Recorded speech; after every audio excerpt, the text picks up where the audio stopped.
Good afternoon, folks. Sorry to keep you waiting a few minutes. 45 years, the United States Supreme Court has recognized the college's freedom to decide how to build diverse student bodies and to meet their responsibility of opening doors of opportunity for every single American. In case after case, including recently, just as a few years ago in 2016, the court has affirmed and reaffirmed this view that colleges could use race not as a determinative factor for admission, but as one of the factors among many in deciding who to admit from a already qualified pool of applicants. Today, the court once again walked away from decades of precedent and as the dissent has made clear. The dissent states in today's decision, quote, rolls back decades of precedent and momentous progress, end of quote. I agree with that statement from the dissent. The court has effectively ended affirmative action in college admissions, and I strongly disagree with the court's decision. Because affirmative action is so misunderstood, I want to be clear, make sure everybody's clear about what the law has been and what it has not been until today. Many people wrongly believe that affirmative action allows unqualified students to be admitted ahead of qualified students. This is not how college admissions work. Rather, colleges set out standards for admission, and every student has to meet those standards. Then and only then, after first meeting the qualifications required by the school, do colleges look at other factors in addition to their grades, such as race. The way it works in practice is this. Colleges first establish a qualified pool of candidates based on meeting certain grade, test scores, and other criteria. Then and only then, it is from this pool of applicants, all of whom have already met the school standards, that the class is chosen after weighing a wide range of factors, among them being race. You know, I've always believed that one of the greatest threats of America, and you're tired of hearing me say it, is our diversity. But I believe that. If you have any doubt about this, just look at the United States military. The finest fighting force in the history of the world. It's been a model of diversity. And it has not only made our nation better, stronger, but safer. I believe the same is true for our schools.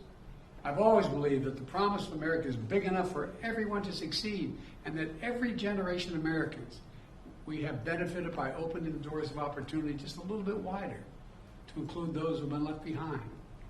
I believe our colleges are stronger when they are racially diverse. Our nation is stronger because we are tapping into the full range of talent in this nation. I also believe that while talent, creativity, and hard work are everywhere across this country, not equal opportunity. It is not everywhere across this country. We cannot let this decision be the last word. I want to emphasize, we cannot let this decision be the last word. While the court can render a decision, it cannot change what America stands for. America is an idea unique in the world, an idea of hope and opportunity, of possibilities, of giving everyone a fair shot, of leaving no one behind. We've never fully lived up to it, but we've never walked away from it either. We will not walk away from it now. We should never allow the country to walk away from the dream upon which it was founded. That opportunity is for everyone, not just a few. We need a new path forward, a path consistent with a law that protects diversity and expands opportunity. So today I want to offer some guidance to our nation's colleges as they review their admission systems after today's decision. Guidance that is consistent with today's decision. They should not abandon, let me say this again, they should not abandon their commitment to ensure student bodies of diverse backgrounds and experience that reflect all of America. What I propose for consideration is a new standard, where colleges take into account the adversity a student has overcome when selecting among qualified applicants. Let's be clear, under this new standard, just as was true under the earlier standard, students first have to be qualified applicants. They need the GPA and test scores to meet the school's standards. Once that test is met, then adversity should be considered, including a student's lack of financial means, because we know too few students of low-income families, whether in big cities or rural communities, are getting an opportunity to go to college. When a poor kid, maybe the first in their family to go to college, gets the same grades and test scores as a wealthy kid, his whole family's gone to the most elite colleges in the country, and his path has been a lot easier. Well, the kid who faced tougher challenges has demonstrated more grit, more determination, and that should be a factor that colleges should take into account in admissions, and many still do. It also means examining where a student grew up and went to high school. It means understanding the particular hardships that each individual student has faced in life, including racial discrimination that individuals have faced in their own lives. The court says, quote, "Nothing in this opinion should be construed as prohibiting universities from considering an application's discussion of how race has affected his or her life, but be it through discrimination or inspiration or otherwise," end of quote. Because the truth is, we all know it, discrimination still exists in America. Discrimination still exists in America. Discrimination still exists in America. Today's decision does not change that. It's a simple fact. If a student had to overcome adversity on their path to education, college should recognize and value that. Our nation's colleges and universities should be engines of expanding opportunity through upward mobility. But today, too often, that's not the case.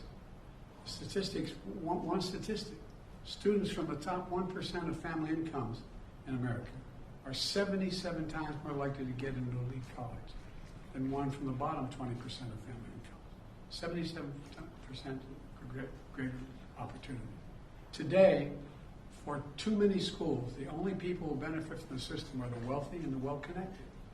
The odds have been stacked against working people for much too long. We need a higher education system that works for everyone, from Appalachia to Atlanta and to far beyond. We can and must do better, and we will. Today, I'm directing the Department of Education to analyze what practices help build more inclusive and diverse student bodies and what practices hold that back.